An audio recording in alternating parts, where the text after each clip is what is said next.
வணக்கம் மகளே. நீங்கள் கேட்டுக்கொண்டிருப்பது நீ தீயா இல்லை தென்றலா அத்தியாயம் 105.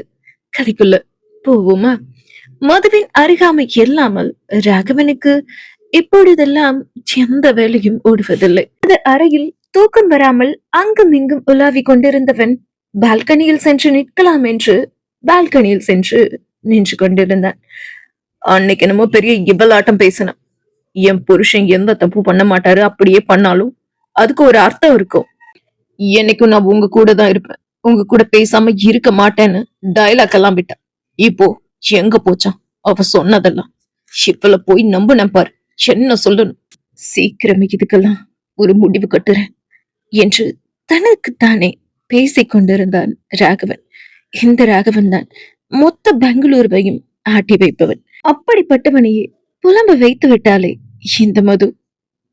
அடுத்த நாள் காலை வாசு அலுவலகத்தில் பரபரப்பாக வேலைகளை எல்லாம் செய்து கொண்டிருக்க சஞ்சய் அப்போதுதான் உள்ளே நுழைந்தவன் கேன்டீனுக்கு செல்லும் திவ்யாவை பார்த்துவிட்டு பின்னாடியே சென்றான். அவள் ஒரு காஃபியை ஆர்டர் செய்துவிட்டு டேபிள் அமர சஞ்சயும் அவள் முன்னே சென்று அமர்ந்தான். ஹாய் என்றான் சஞ்சய். ஹாய் என்றாள் சோகமாக திவ்யா. என்னாச்சு மேடம், ரொம்ப டல்லா இருக்கீங்க என்றான் சஞ்சய். தெரியல என்றாள் திவ்யா. வாட், தெரியலையா? இது ஒரு பதிலா என்றான் சஞ்சய். சில சமயம் இப்படித்தான் ஆகிடுற. காரணம் எல்லாமே டிப்ரெஷனுக்கு போயிடுறேன். என்ன பண்றது சஞ்சய்? இதுக்கு ஒரு சொல்யூஷன் சொல்ல என்று திவ்யா கேட்க, டிப்ரெஷனுக்கு சொல்யூஷன் தானே சொல்றேன் என்றான் சஞ்சய் ஆர்வமாக. சஞ்சயை பார்த்தால் திவ்யா, சீக்கிரம் கல்யாணம் பண்ண, டிப்ரெஷன் எல்லாம் காணாம போயிடும் என்று சஞ்சய் சொல்ல அவனை முறைத்தாள் திவ்யா. எதுக்குடி முறைக்கிற என்று சஞ்சய் கேட்க, டிப்ரெஷன்ல இருந்து வெளியே வர வழி சொல்லுனா திரும்பவும் டிப்ரெஷனுக்குள்ள போக வழி சொல்லுற. எவ்வளவு உனக்கு என்னடா அவ்வளவு கோவம் என்று கூறிக்கொண்டிருக்கும் போதே திவ்யா ஆர்டர் செய்த காஃபி வந்து விட, ஏய், கல்யாணம் பண்ணனா டிப்ரெஷன் எல்லாம் காணாம போயிடும், சொன்னா கேளு, நம்பு திவ்யா என்று சஞ்சய் திரும்பவும் சொல்லவும், ராகவன் மாமாவையும் மதுவையும் கண் முன்னாடி பார்த்த பிறகும் உனக்கு எப்படா இப்படி எல்லாம் பேச தோணுது என்றாள் திவ்யா. ஹோய், அண்ணி அண்ணா கூட இருந்த போது எவ்வளவு ஹாப்பியா ரெண்டு பேரும் இருந்தாங்க. நீ அதை பார்த்துட்டு தானே இருந்த. இப்போ அவங்களுக்குள்ள சின்ன மிஸ் அண்டர்ஸ்டாண்டிங், அதான் பிரிஞ்சிருக்காங்க. பட் சீக்கிரமே ஒண்ணு சேர்ந்துடுவாங்க என்றான் சஞ்சய். அதை கேட்ட திவ்யா ஒன்றும் பேசாமல் அமைதியாக இருந்தாள். என்னாச்சுடி என்று சஞ்சய் கேட்க, ஒண்ணுல என்றாள் திவ்யா. என்னாச்சுன்னு சொல்லு, இப்ப எதுக்கு அமைதியா இருக்க என்று திரும்பவும் சஞ்சய் கேட்டான். இல்ல, மது பாவல்ல. முன்னாடி எல்லாம் அவளுக்கு யாரும் இல்லைன்னு சொல்லி ரொம்ப ஃபீல் பண்ணுவா. இப்போ அவளோட அப்பா வந்தும் அவ இப்பவும் ராகவன் மாமாவை பிரிஞ்சு ஃபீல் பண்ணிட்டு தான் இருப்பாள்ல. அப்பா கூட இருந்தும் அவ சந்தோஷமா இருக்க மாட்டாள்ல என்று திவ்யா கூற, கண்டிப்பா அனிமா இப்போ சந்தோஷமா இருக்க மாட்டாங்க. ஆனா நீ ஒண்ணு ஃபீல் பண்ணாத, அண்ணியையும் அண்ணனையும் சீக்கிரமே சேர்த்து வச்சிடுவோம் என்று சஞ்சய் சொல்ல, ம் என்றாள் திவ்யா. முன்ன இருந்த காஃபியை எடுத்து திவ்யா பருக, முன்னாடி ஒருத்தன் கல்லு மாதிரி உட்கார்ந்துருக்கேன், காஃபி குடிக்கிறியான்னு ஒரு வார்த்தை கேக்குறியா என்று சஞ்சய் கேட்க, உனக்குதான் காஃபி எல்லாம் பிடிக்காதே என்று திவ்யா சொன்னாள். யாரு சொன்னா எனக்கு காஃபி பிடிக்காதுன்னு? இந்த காஃபி எனக்கு ரொம்ப பிடிக்கும் என்று அவள் கையில் இருந்த காஃபியை வாங்கி அவளின் லிப்ஸ்டிக் பதிந்த இடத்தை பார்த்த சஞ்சய், வாட்டர் ப்ரூஃப் லிப்ஸ்டிக் எல்லாம் போடுற பழக்கம் இல்லையா அவனுக்கு என்று திவ்யாவிடம் கேட்டுக்கொண்டே அவள் இதழ் பதித்த அதே இடத்தில் அவனும் இதழ் பதித்து காஃபியை இருந்து, உனக்கு வேணும்னா இன்னொரு காஃபி ஆர்டர் பண்ணி குடிக்க வேண்டியது தானே, ஏன் காஃபியை குடுறா என்று சஞ்சயின் பக்கம் திவ்யா கை நீட்ட அவளை அதிர்ந்து பார்த்தவனோ, ரொமான்டிக்கா ஒரு விஷயம் பண்ணும்போது ஃபீல் பண்ணடி, இப்படி காமெடி எல்லாம் பண்ணாத என்றான்.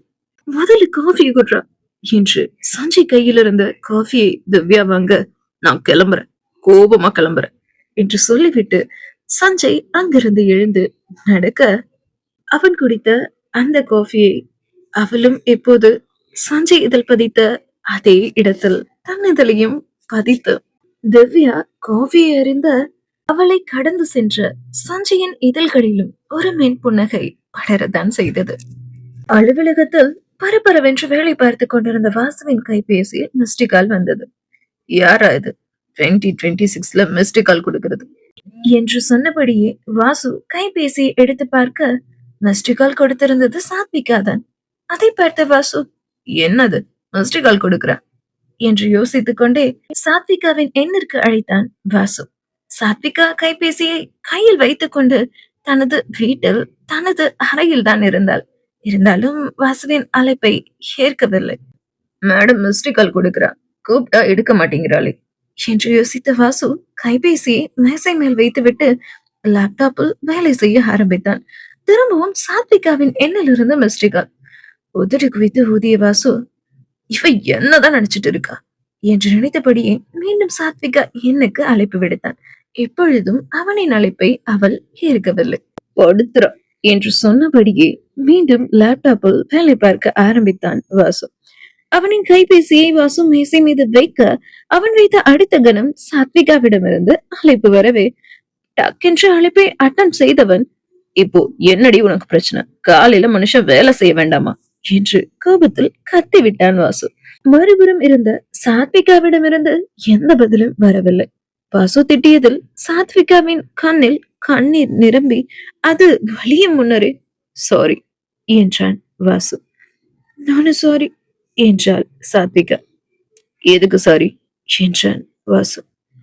இல்ல, நீங்க பிஸியா இருப்பீங்கன்னு தெரியாது, வீட்டுல இருப்பீங்கன்னு நினைச்சேன், அதான் மிஸ்டு கால் கொடுத்து விளையாடுன என்று சாத்விகா சொல்ல, இட்ஸ் ஓகே சொல்லு என்ன பண்ற என்று வாசு கேட்க, நான் என்ன பண்றேன்னா வாசு சந்திரனை நினைச்சிட்டே என் அறையில உட்கார்ந்துருக்கேன். பட் அவருக்கு தான் என் நினைப்பே இல்லாம போச்சு என்று சாத்விகா சொல்ல, சாரி விகா, உனக்கு தான் தெரியுமே நடந்ததெல்லாம். சோ ராகவன் மது இல்லாம ரொம்ப ஃபீல் பண்றான். ஃபீல் பண்றது மட்டும் இல்லாம 24 ஹவர்ஸ்ல 20 ஹவர்ஸ் ஆபீஸ்ல தான் இருக்கான். அவன் கூட நானும் இருக்க வேண்டியதா இருக்கு என்றான் வாசு. புரியுது வாசு, நோ ப்ராப்ளம். அப்புறம் தேங்க்ஸ் என்றாள் சாத்விகா. எதுக்கு தேங்க்ஸ் என்றான் வாசு.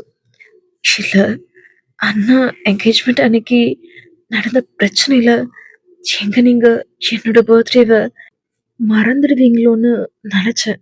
பட் லாஸ்ட் மினிட்ல எனக்கு விஷ் பண்ணீங்கல்ல, அதுக்கு தேங்க்ஸ் என்றாள் சாத்விகா. அதுவா, உன் பர்த்டேவா எப்படி நான் மறப்பேன்? உனக்காக உனக்கு சர்ப்ரைஸ் கொடுக்கணுங்கிறதுக்காக அரண்மனையில பர்த்டே செலிப்ரேட் பண்ண எல்லா ஏற்பாடும் பண்ணியிருந்தோம். நடந்த பிரச்சனையில எதுவும் பண்ண முடியாம போயிடுச்சு என்று வாசு சொல்ல, it's okay Vasu, but Raghavan அண்ணா எனக்கு விஷ் பண்ணி ஒரு கார் எனக்கு கிஃப்ட் பண்ணாரு. எனக்கு ரொம்ப ஹாப்பியா இருந்தது. ஃபர்ஸ்ட் டைம் ஆனா என் பர்த்டேக்கு விஷ் பண்ணாரு. எல்லா பர்த்டேவை விடவும் இந்த பர்த்டே எனக்கு ரொம்ப பிடிச்சிருந்தது என்று சாத்விகா சொல்ல, என்றான் வாசு. வாசு, உங்களுக்கு அண்ணா என்கேஜ்மெண்ட் அன்னைக்கு ப்ராப்ளம் வரப்போகுதுன்னு தெரிஞ்சுதான் முன்னாடி நாளே கிஃப்ட் கொடுத்தீங்களா என்ன என்று சாத்விகா கேட்க, ஆமா தெரியும் என்று வாசு. சாத்விகா, உனக்கு மூக்குத்தி ரொம்ப அழகா இருந்தது. உனக்கு மூக்குத்தி போட பிடிக்காது தானே?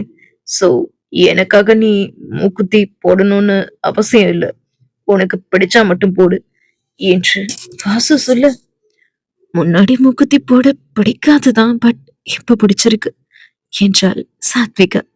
சரி, எனக்கு ஒர்க் இருக்கு, நான் அப்புறம் அழைக்கவா என்று வாசு கேட்க, என்றாள் சாத்விகா. விகா என்றான் வாசு.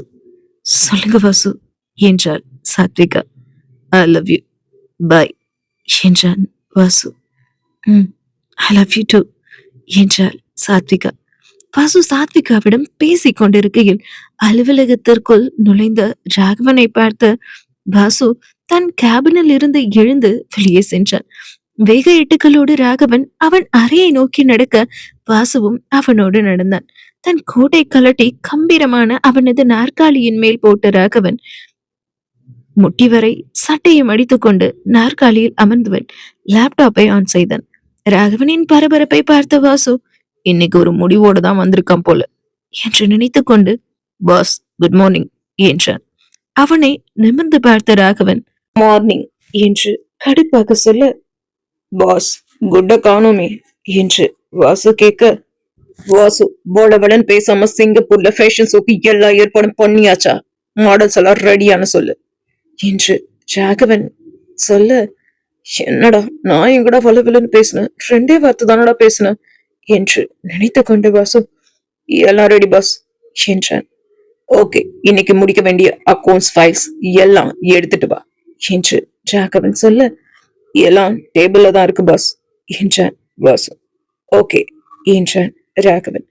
தன் முன்னே மலை போல் குவிக்கப்பட்டிருந்த கோப்புக்களை எல்லாம் பார்த்து கொண்டே ராகவன் இருக்க, அவனை பார்த்து கொண்டே வாசு நின்று கொண்டே இருக்க, அவனை பார்க்காமலேயே ராகவன், ஏன் வாசு வேலை எதுவும் இல்லையா, இப்படியே எவ்வளவு நேரம் நின்னுட்டு இருக்க போற என்று கேட்க, மச்சான் உனக்கு உடம்பு எதுவும் சரியில்லையா என்று கேட்டான் வாசு. இல்லையே, நான் நல்லா தானே இருக்கேன் என்று ராகவனிடமிருந்து பதில் வர, இல்ல மச்சான் உனக்கு உடம்பு சரியில்லைன்னு தான் நினைக்கிறேன், உன்னோட முகமெல்லாம் ரொம்ப செவந்து போயிருக்கு, கண்ணெல்லாம் ரெட்டிஷா இருக்கு என்று வாசு சொல்ல, சார் எப்போ டாக்டருக்கு படிச்சீங்க, போய் வேலையை பாருடா என்று ராகவன் கூறவும், இல்ல மச்சான் அது என்று இழுத்தான் வாசு. டூ வாட் ஐ சே வாசு என்று ராகவன் கத்த, சரி சரி போறேன் பஸ் என்று வாசு அந்த அறையின் சோபாவில் அமர்ந்தவன் லேப்டாப்பில் தன்னுடைய வேலைகளை செய்ய ஆரம்பித்து விட்டான். கொஞ்ச நேரத்தில் ராகவனுக்கு தொடர்ச்சியான இருமல் வரவும், மச்சான் முடியலன்னா வாடா ஹாஸ்பிட்டல் போவோம் என்றான் வாசு. என்னை பார்த்துக்க எனக்கு தெரியும், வேலையை பாருடா என்ற ராகவன், அந்த ஏசி ஆஃப் பண்ணு என்றான். ஏசி இல்லாம சார் 2 நிமிஷம் கூட இருக்க மாட்டாரு, இப்போ ஏசிய ஆஃப் பண்ண சொல்றானே என்று யோசித்த வாசு மதுவிற்கு வீடியோ கால் அடித்தான்.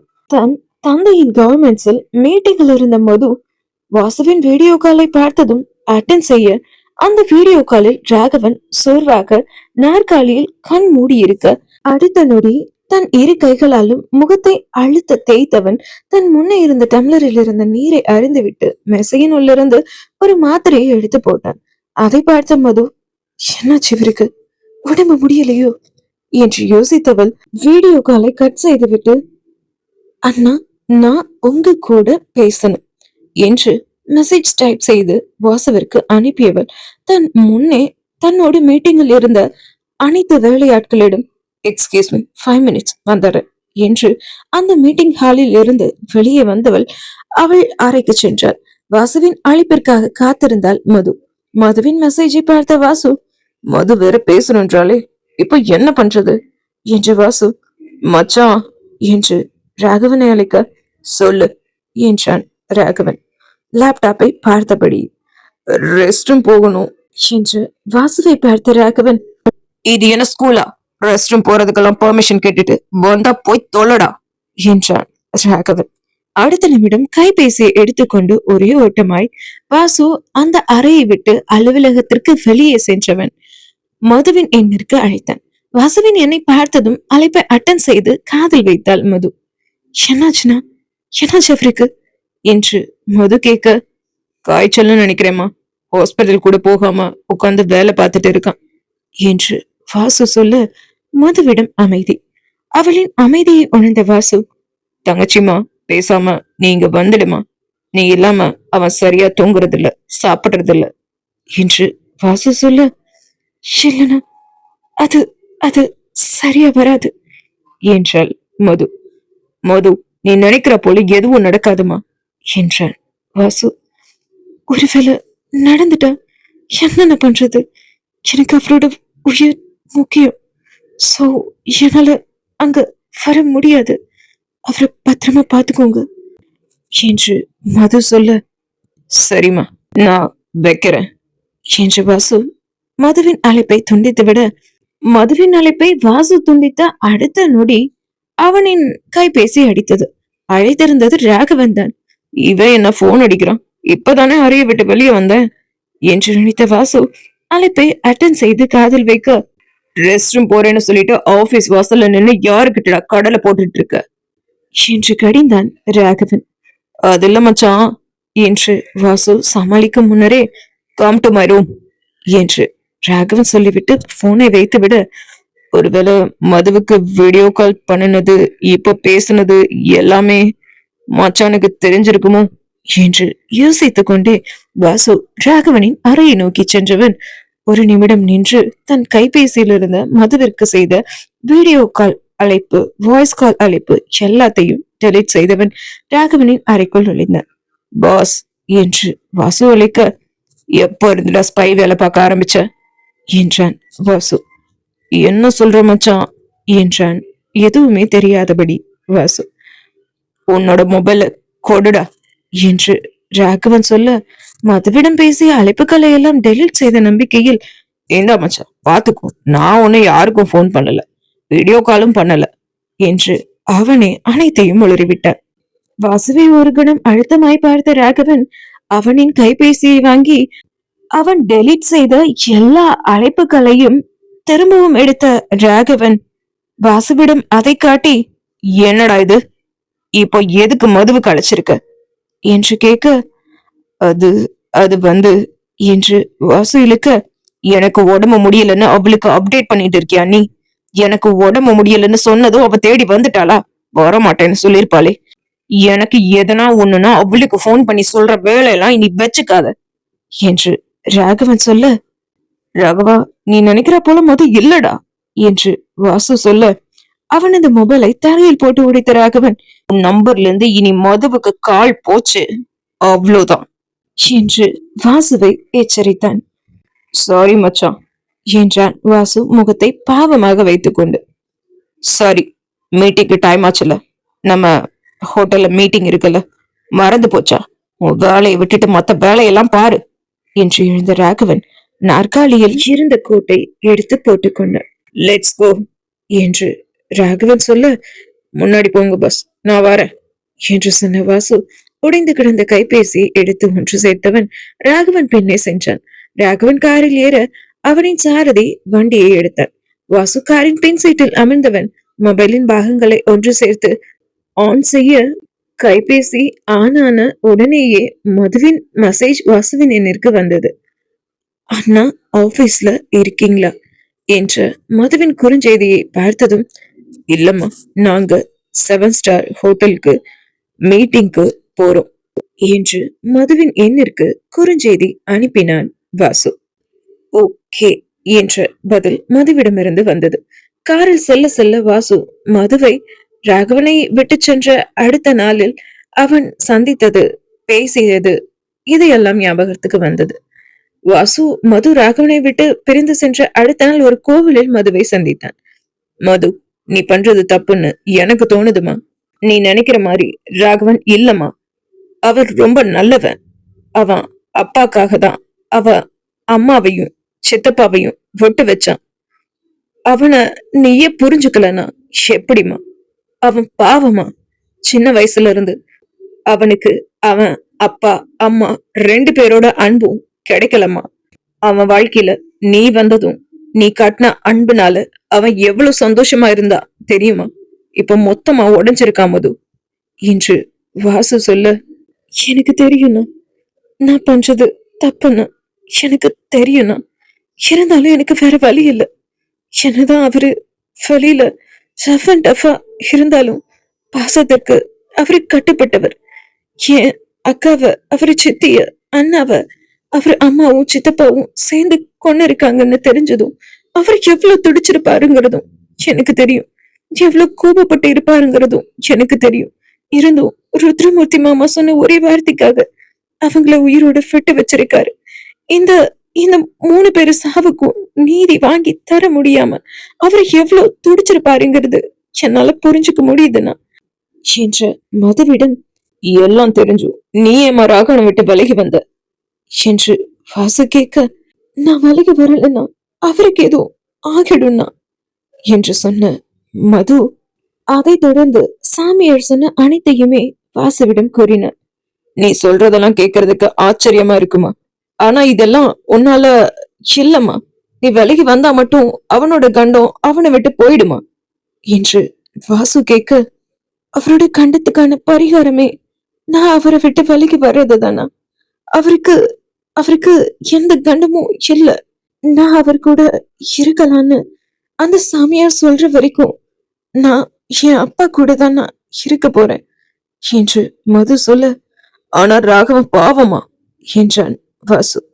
தெரியும்னா, இருந்தாலும் இப்போதைக்கு அவரு என்ன விட்டு இருக்கிறது தான் நல்லது.